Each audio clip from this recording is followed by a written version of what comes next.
ternyata untuk bisa menerima damai sejahtera itu ada orang yang layak dan ada yang tidak layak.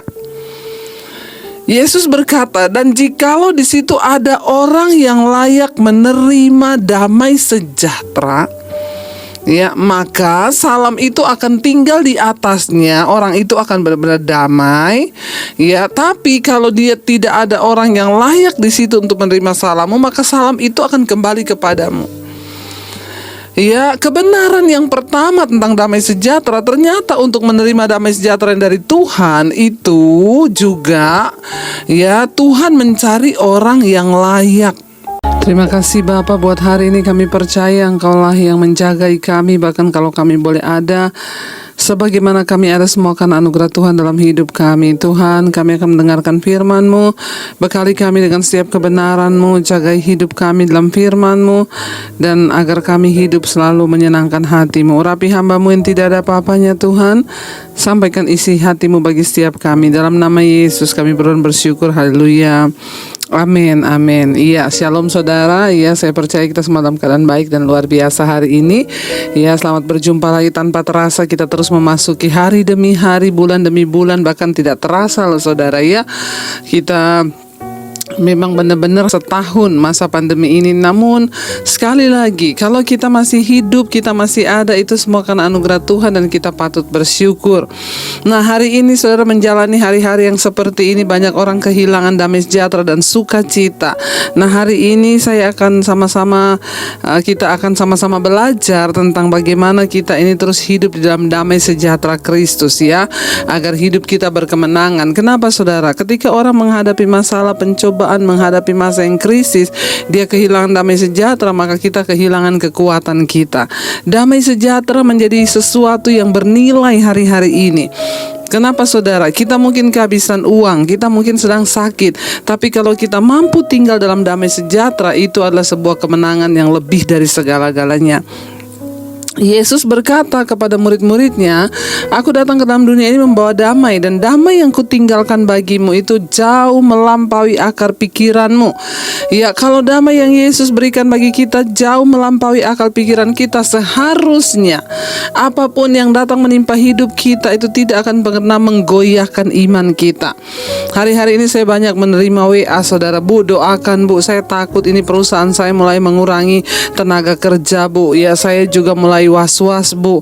Ya, kenapa? Karena bisa terancam bangkrut perusahaan ini. Lalu saya ke depannya mau bagaimana? Keadaan yang terjadi di sekeliling kita seolah-olah memaksa, bahkan mencabut damai sejahtera kita, saudara.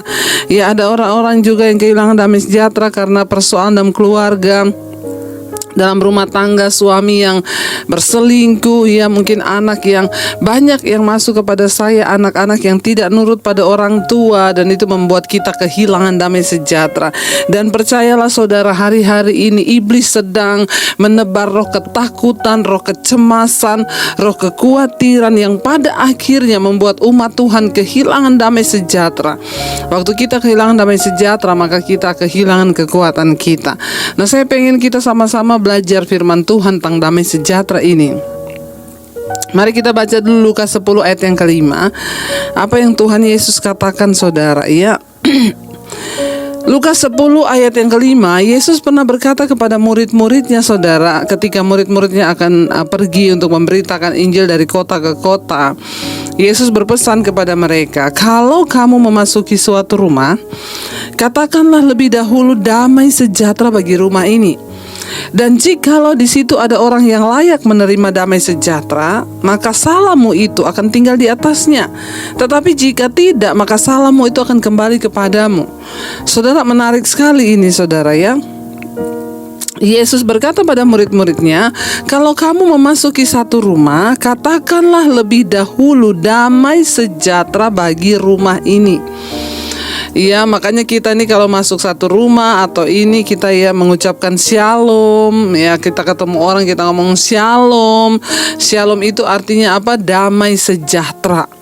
Ya, Yesus berkata kepada murid-muridnya, kalau kamu pergi ke satu kota atau kemana saja ke rumah orang, ya, memasuki satu rumah atau ketemu dengan seseorang, katakanlah lebih dahulu damai sejahtera bagimu. Ya, shalom bagimu. Ya, dan jika di situ ada orang yang layak menerima damai sejahtera itu, maka salam itu akan tinggal di atasnya. Tetapi jika tidak, salam itu kembali kepadamu. Saudara, ternyata untuk bisa menerima damai sejahtera itu ada orang yang layak dan ada yang tidak layak. Yesus berkata, dan jikalau di situ ada orang yang layak menerima damai sejahtera, ya, maka salam itu akan tinggal di atasnya. Orang itu akan benar-benar damai. Ya, tapi kalau dia tidak ada orang yang layak di situ untuk menerima salammu, maka salam itu akan kembali kepadamu. Ya, kebenaran yang pertama tentang damai sejahtera, ternyata untuk menerima damai sejahtera yang dari Tuhan itu juga, ya, Tuhan mencari orang yang layak. Ya, berarti kalau ada yang layak, ada yang tidak layak. Iya. Ya, jikalau ada di situ orang yang layak menerimanya. Saudara, pertanyaannya hari ini, apakah kita ini orang-orang yang layak menerima damai sejahtera? Saya ini mengkonseling ribuan orang, saudara. Setiap hari itu saya membalas, saya minta maaf kalau yang lainnya tidak sempat terbalas karena yang masuk itu banyak sekali. Ya, semua orang yang datang konseling itu persoalannya satu, kehilangan damai sejahtera. Ya, bagaimana kita bisa menjadi orang yang layak untuk menerima damai? Karena ini perkataan Kristus sendiri. Kalau di situ ada orang yang layak, mari kita garis bawahi kata orang yang layak menerima damai sejahtera. Kalau ada orang yang layak, berarti ada orang yang tidak layak. Ya. Nah, hari ini kita mau belajar bagaimana kita menjadi orang yang layak, saudara, untuk menerima damai sejahtera yang dari Tuhan. Tentulah Alkitab pasti memberi petunjuknya. Kenapa, saudara? Karena kita semua ini membutuhkan damai sejahtera lebih dari uang. Banyak orang yang kaya hari-hari ini tapi nggak ada damai sejahtera, hidupnya, rumah tangganya nggak ada. Suami istri berantem, anak berantem. Kenapa? Karena mereka menjadi orang yang tidak layak menerima damai sejahtera. Ya, mari kita mencoba mengerti kebenaran firman dan kita sungguh-sungguh mau hidup dalam firman itu supaya kita mengalami janji-janji Tuhan. Jangan jadi orang Kristen yang tidak mengerti apa-apa. Bahkan untuk menerima damai sejahtera aja kita harus layak. Ya, orang seperti apa? Kayak saya selalu bilang, bukan orang kaya yang berbahagia di dunia ini, bukan orang yang punya uang banyak, rumah mewah, bukan, tapi orang yang tinggal dalam damai sejahtera. Kita mau baca syarat yang pertama untuk kita bisa mau, ya, mengalami damai dalam hidup ini, ya. Bagaimana supaya kita layak menerima menjadi orang yang menerima, layak menerima damai sejahtera itu? Yesaya 32 ayat 17 berkata begini, saudara. Yesaya 32 ayat 17. Di mana ada kebenaran, di situ akan tumbuh damai sejahtera. Dan akibat kebenaran ialah ketenangan dan ketentraman untuk selama-lamanya. Ya, syarat pertama agar kita ini layak menerima damai sejahtera yang dari Tuhan, Yesaya 32 ayat 17, di mana ada kebenaran, di situ akan tumbuh damai sejahtera. Jadi syarat pertama untuk kita menjadi orang yang layak menerima damai, mari kita tinggal di dalam kebenaran. Hanya orang yang hidup dalam kebenaran yang akan memiliki damai sejahtera dalam hidupnya. Ya, ketika kita hidup dalam kekudusan, bereskan semua dosa-dosa, bereskan semua hal yang tidak berkenan di hadapan Tuhan, bereskan semua yang menjadi ganjalan di hadapan Tuhan, maka hidup kita penuh dengan damai sejahtera. Dan ketika ada kebenaran, di situ tumbuh damai sejahtera, dan akibat dari kebenaran itu ialah ketenangan dan ketentraman untuk selama-lamanya.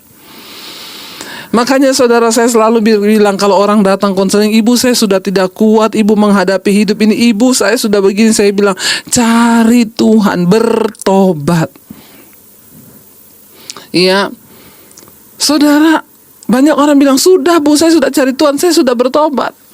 Ya, Kamu belum melakukan sungguh-sungguh, coba ya lakukan. Kelihatannya perkataan itu sepele. Bertobat, cari Tuhan. Saya juga tidak bisa menolong persoalan saudara. Saya pasti akan memberikan hanya firman.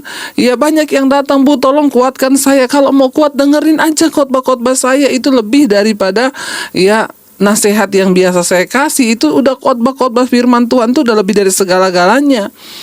Siapa yang bisa menolong kita? Diri kita sendiri. Bagaimana supaya engkau bisa mengalami damai sejahtera dalam hidupmu?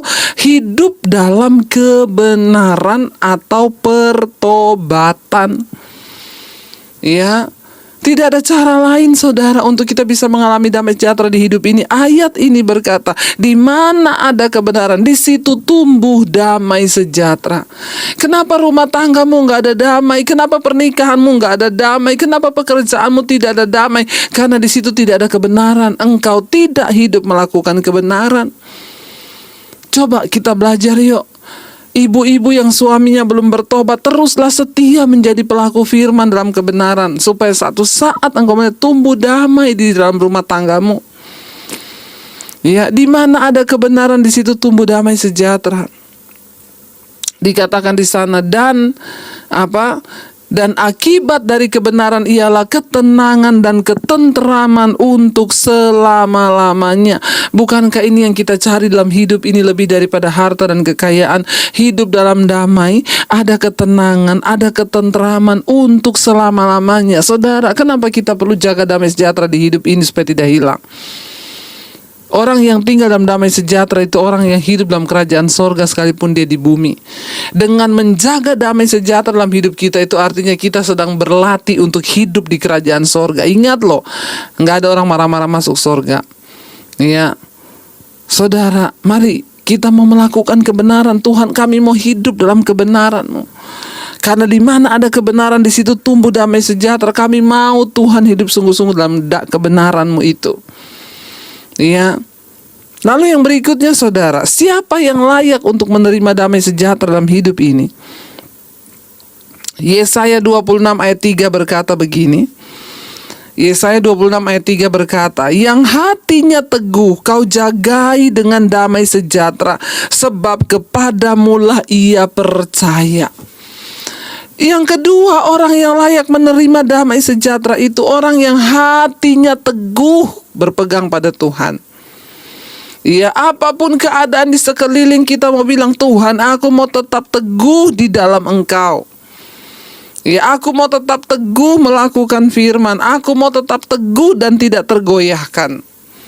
Ya, orang-orang yang teguh hatinya kepada Tuhan, berpegang pada firman-Nya, mereka, Alkitab berkata, ya, yang hatinya teguh kau jagai dengan damai sejahtera, sebab kepadamulah ia percaya.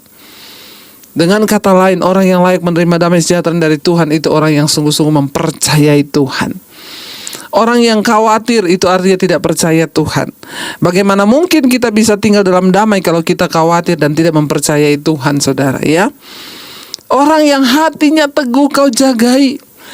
Berapapun besarnya persoalanku, berapapun besarnya masalahku, aku mau teguh dalam kebenaran. Contoh siapa? Yusuf.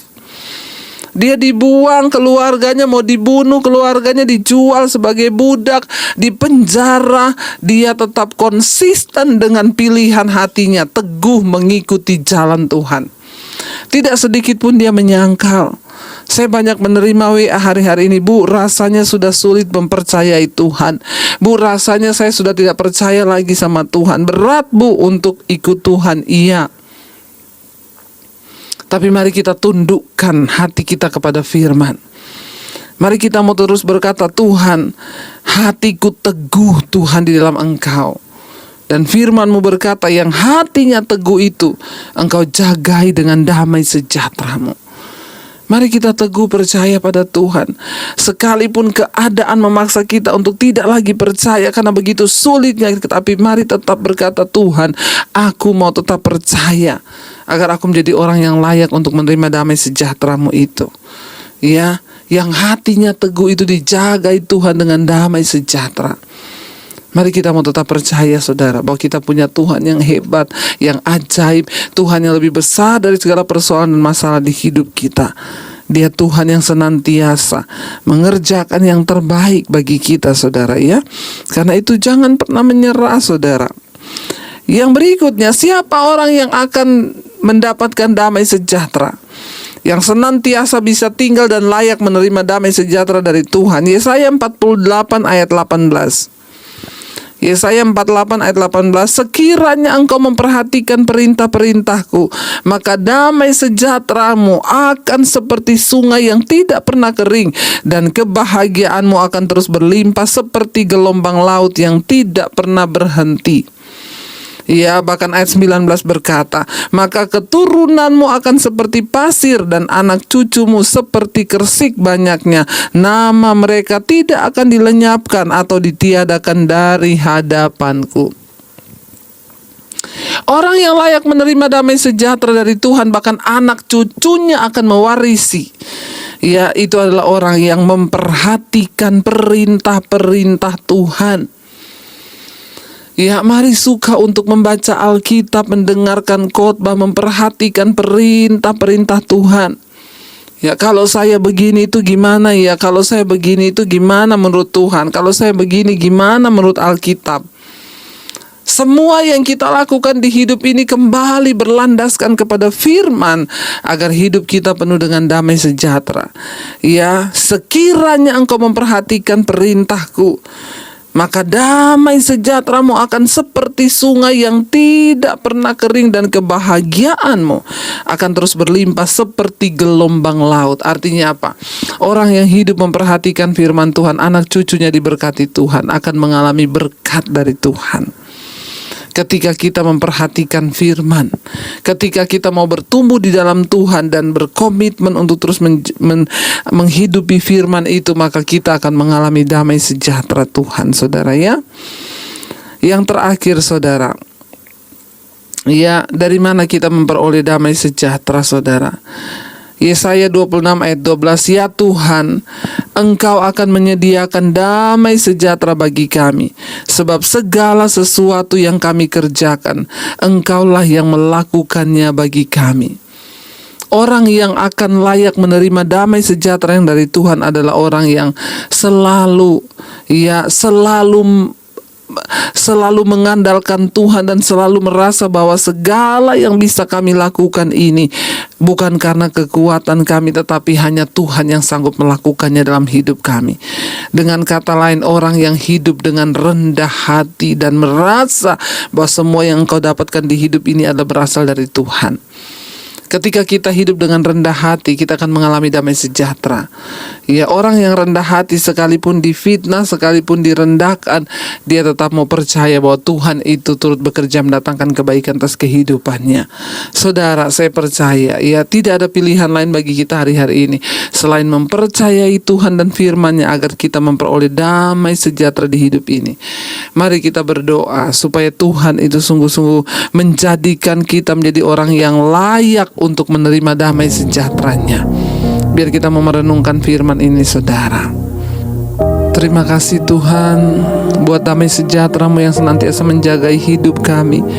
Jadikan kami menjadi orang-orang yang layak untuk menerima damai itu dalam hidup kami, supaya kami berbahagia di hidup ini Tuhan, dan boleh menikmati segala berkat-berkat-Mu pakai sampai anak cucu kami. Terima kasih Bapa, jadikan kami orang yang layak Tuhan untuk terima damai sejahtera yang dari Tuhan. Haleluya Yesus. Tuhan, kami mau menjadi orang-orang yang layak untuk menerima damai sejahtera-Mu di hidup kami. Kami sedang ada di dalam dunia yang tidak menentu ini Tuhan. Kami butuh damai sejahtera Kristus. Kami ingin rumah tangga kami ada damai sejahtera. Ini adalah kebutuhan yang sangat-sangat kami butuhkan, bahkan jauh daripada uang dan kekayaan. Kami ingin dalam kehidupan suami istri ada damai, dengan anak-anak ada damai. Kami tahu damai sejahtera itu adalah sesuatu yang berasal dari sorga. Dunia tidak bisa memberikan itu, hanya Yesus Tuhan. Dan itu bisa kami dapatkan ketika kami tinggal dalam kebenaran-Mu. Hati kami teguh, dijagai di dalam damai sejahtera-Mu Bapa. Kami mau menikmati firman-Mu Tuhan dalam hidup kami yang singkat ini. Kami mau kerajaan surga itu turun dalam kehidupan kami, seperti yang Kau mengajarkan di doa Bapa kami. Datanglah kerajaan-Mu, jadilah kehendak-Mu. Kerajaan Allah bicara tentang kebenaran, damai sejahtera, dan sukacita. Biarlah itu turun dalam kehidupan kami dan keluarga kami Tuhan. Tolong kami Tuhan, bawa kami dan mampukan kami untuk hidup dalam damai sejahtera. Terima kasih Bapa untuk setiap mereka yang sudah mengikuti ibadah. Biar kami mendapatkan sesuatu dari firman Tuhan, menjadi orang-orang yang layak menerima damai sejahtera Allah. Hari ini hamba percaya yang sakit Engkau sembuhkan, yang berbeban berat Engkau berikan kelegaan, yang mengalami jalan buntu Tuhan bukakan jalan. Bahkan setiap masalah persoalan kami ada jalan keluarnya dalam nama Yesus. Kami terus mengangkat tangan bagi bangsa kami Indonesia, memberkati pemerintahan bangsa ini, Bapak Presiden Jokowi dan semua para pejabat jajaran kabinet yang ada di atas bangsa ini. Mereka boleh takut akan Tuhan. Kami menyerahkan seluruh hidup kami dalam tangan Tuhan. Apapun persoalan kami hadapi, biar damai sejahtera memerintah di hati dan hidup kami. Mari kita buka hati dan tangan kita untuk menerima berkat Tuhan. Diberkatilah Engkau dalam kehidupanmu, diberkati rumah tanggamu, diberkati pekerjaanmu, diberkati kesehatanmu, diberkati keuanganmu. Engkau akan menjadi berkat bagi banyak orang dan hidupmu menjadi tanda bagi kemuliaannya. Terimalah kiranya berkat dari Allah Bapa, cinta kasih Tuhan Yesus Kristus, penyertaan Allah Roh Kudus menyertai hidupmu mulai dari hari ini bahkan sampai kali yang kedua Tuhan Yesus datang menjemput kita. Namamu tercatat di dalam kitab kehidupan. Dalam nama Tuhan Yesus yang percaya diberkati Tuhan, katakan bersama, amin, amin. Tuhan Yesus memberkati.